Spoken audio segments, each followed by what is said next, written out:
Hey guys, Base Bump here, bringing you this unholy update for the 10.0.7 changes that hit, or essentially were announced yesterday. We've got them up here. It's quite a list of changes for our talent tree. I think this video we're just going to talk them through, discuss their impact, what we think about them, and overall if it's a positive change or not. First of all, we have that Epidemic has swapped places with Unholy Blight within the talent tree. So if you look at the talent tree up here, right, so you got Epidemic and Unholy Blight, they just swap places like that. This is actually quite impactful. So to start off, currently there's this disease raid build which picks up Ebon Fever, right, and is like our highest DPS single target build.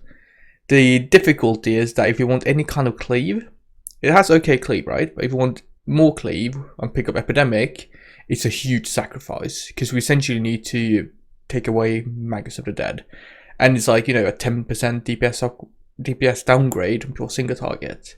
So currently it's very difficult for us to spec into any form of AoE without losing a ton of single target. With this change, right, we're going to see two major changes. First of all, this disease build will not be as competitive for pure single target, right? Essentially, we lose Unholy Blight in that build, which is a couple % DPS loss. It's still going to be competitive, but it's probably not going to be our best one. Importantly though, it's going to be much better for any cleave scenario, because, you know, it's going to do almost as much single target as our highest single target build, but we're going to be able to do much better AoE with Epidemic. I think overall it's a very positive change. I think ideally what I would like to see is that you could kind of choose to run the Blight or Epidemic with like adding some connection to the next set of nodes there, but it's just a good change. I feel like I felt that it's been feeling bad to not pick Magus to get Epidemic, and this change will kind of alleviate that, even though it kind of moves us back to the Kong Shadows build as the best pure single target build, but I'm completely fine with that.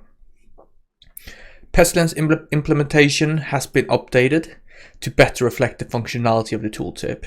So this has been a thing since BFA, I think, where Pestilence didn't really give you the amount of wounds you would expect.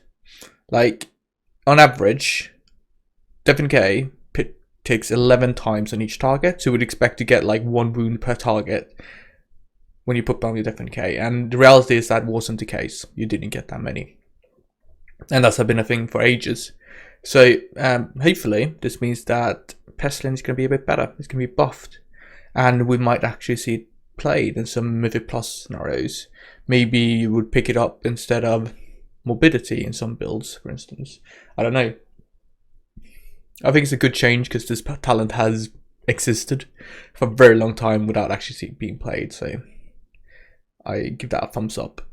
We have Rotten Touch duration increased to 10 seconds for 6 seconds. Another good change. Rotten Touch is not a talent we see played anywhere. This change will make it far more competitive and something we might actually pick up. I saw some preliminary sims from Tesnac, and it doesn't look like it is better than the best single target build, but it's definitely competitive, and we might see it in some cases when we want that extra damage. It's probably good for PvP, I don't know, get that extra duration. I'm just a PvEer, so I don't know. We have that Rune Mastery now also increases Rune Corruption's rune generation rate by an additional 10-20%. This is interesting. So I think you would expect it to go to 110-120%. So you get a little bit more runes every time you proc Runic Corruption. I think so.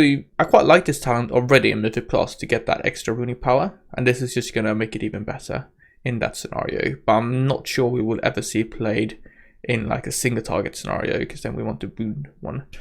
I like the change. It wasn't the most picked talent, so it's nice to bring it up, give you a bit more talent diversity overall. Alright, next one. So we have Commander of the Dead has been updated to always buff your nearby Gargle or Dr. Arbiter and Arbiter Dead ghouls for 30 seconds after using Dark Transformation. So this is a very interesting one. So currently, when you press Dark Transformation, it puts the buff on your ghouls, right? Which means that if you use it too early, without your ghouls being summoned, the buff won't apply, right? Because it's already come up. It was already there. Now, there was this little window, 3-4 seconds after you press Dark Transformation, where you could still apply the buff to any summoned unit, which is why you see, like in the opener stuff, we use Dark Transformation before Apocalypse, for instance. However, I think a lot of people mess this up, where they don't actually buff their Apocalypse ghouls or whatever with Dark Transformation properly. So this change means that you press Dark Transformation, and then I believe anything summoned after that point for 30 seconds will get the buff. Alright, and everything that was summoned before will also get it. So it just increases the window significantly.